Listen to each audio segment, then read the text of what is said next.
বর্তমান উন্নত বিশ্বে ডায়াবেটিস মহামারী আকারে ছড়িয়ে পড়েছে। বলা যায় প্রতি ঘরে ঘরে ডায়াবেটিসের রোগী রয়েছে। ডায়াবেটিসের লক্ষণগুলো শুরুর দিকে খুব মৃদু হওয়ায় আসলেই সকলেই বুঝতে পারেন না। বেশিরভাগ ক্ষেত্রেই অন্য কোনো রোগের পরীক্ষা করতে গিয়ে ডায়াবেটিস ধরা পড়ে। ডায়াবেটিসের লক্ষণ নিয়ে আজকে আলোচনা করব, তার আগে চ্যানেলটি সাবস্ক্রাইব করে নিন।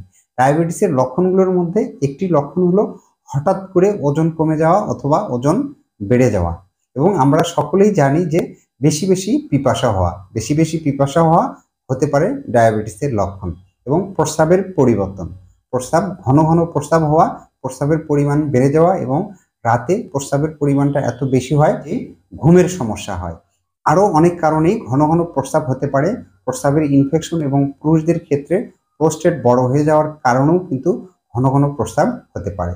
ক্ষুধা বেড়ে যাওয়া এবং সবসময় দুর্বল লাগা, আপনি আগে যে পরিমাণ পরিশ্রম করেছেন সেই পরিশ্রম করতে না পারা, দুর্বলতার কারণে আপনি কাজে মনোযোগ দিতে না পারা। এবং ডায়াবেটিসের আরেকটি লক্ষণ হলো শরীরে কোথাও কেটে গেলে বা ক্ষত হলে চিকিৎসার পরও সেই ক্ষত শুকাতে দেরি হওয়া বা না শুকানো, এটি হতে পারে ডায়াবেটিসের লক্ষণ। এবং পেট বড় হয়ে যাওয়া, এগুলোই হলো ডায়াবেটিসের লক্ষণ।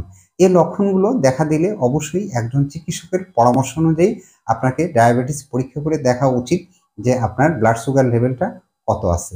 তাহলে এর জন্য আপনাকে অবশ্যই খালি পেটে রক্ত দিতে হবে এবং 75 গ্রাম গ্লুকোজ খেয়ে 2 ঘন্টা পরে রক্ত পরীক্ষা করে দেখতে হবে। এবং রক্তের আরও একটি পরীক্ষা হিমোগ্লোবিন A1C, এই পরীক্ষাগুলোর রিপোর্ট যদি স্বাভাবিকের চেয়ে বেশি থাকে তাহলে বুঝতে হবে আপনি ডায়াবেটিসের পেশেন্ট।